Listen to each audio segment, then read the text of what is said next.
But first, you guys, mascots.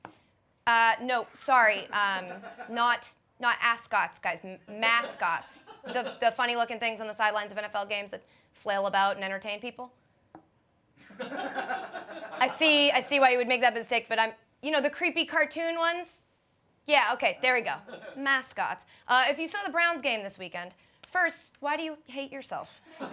But second, you saw the Brownsiest moment ever. No, not when they tried to run a flea flicker in their own end zone with their quarterback, RG3, throwing into triple coverage. Not that. I'm referring to when their mascot, Brownie the Elf, ate it on the sidelines.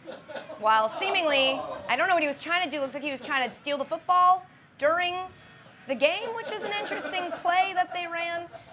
But mascots are supposed to embody your team, and in that department, Brownie the Elf is crushing it. But here's the thing, Brownie isn't even the team's official mascot. He's one of 3. What? There's Brownie, a dog named Chomps, and then a literal dog named Swagger, who I assume they picked up at the Go-Pada-Wand. 3 mascots, guys. The Browns have 3 mascots, and not one of them is a poop-moji. I don't, get this nonsense out of my face. Teams should have 1 mascot, and it should have to be some sort of physical manifestation of your name. You can't just roll up to a game with a whole squad of anthropomorphic nightmare fuel like you're about to take on the Toon Squad. Guys, 1 mascot relevant to your name, that's the rule. I get how that would be challenging when your team is named the Browns. But when you have a cool name like the Titans, easy. You could have a giant, or some dope-ass mythological god, or Cornelius Vanderbilt, well-known titan of industry. But what did the Titans go with? A raccoon. A raccoon! It's as if someone said, hey, let's make our mascot a robber baron, and the person they were talking to didn't know what that was and heard robber bear thing?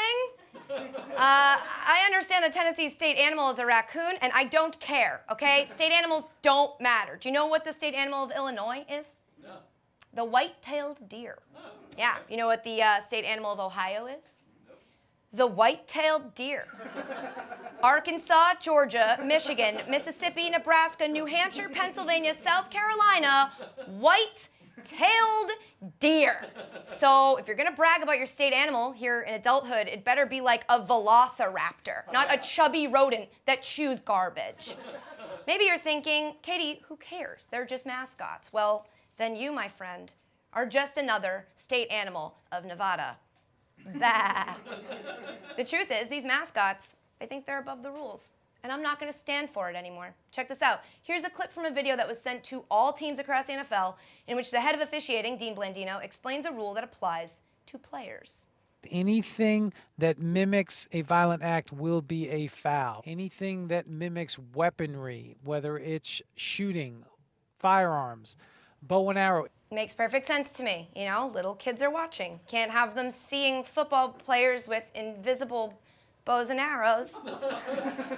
But mascots? Oh yeah, let's have them literally fire literal guns. Bang, bang, bang, bang, bang. They're in costume, so it's funny and it's cute.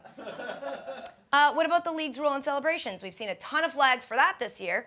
Here's Dean with some clarification. So anything that's sexually suggestive is going to be a foul. So an example of that, if it looks like it, it probably is. If it looks like it, it probably is, huh? Well, it looks like it, Dean. It looks like a horse dressed as Santa throwing his junk at Lamar Miller. See, kids, sex is bad unless it's with a horse. Great message, NFL. Real nice. What else? So a one-player dance is okay, but if it starts to get excessive, okay, the salsa dance is fine, but then when his teammate comes and takes the Polaroid picture, that's a choreographed demonstration. Yeah, so you can't dance with your friends, you know, unless, of course, your friends are giant animal men, in which case, totally fine, guys, not weird at all. Live it up, no flag on that play. Folks, I think I've made my case here. Don't let those big eyes and bright wings distract you. There's a grown man in there, and it's time that grown man starts following some rules, because right now, we are letting these guys get away with murder, and it's hurting our children. Literally, they're hurting our kids.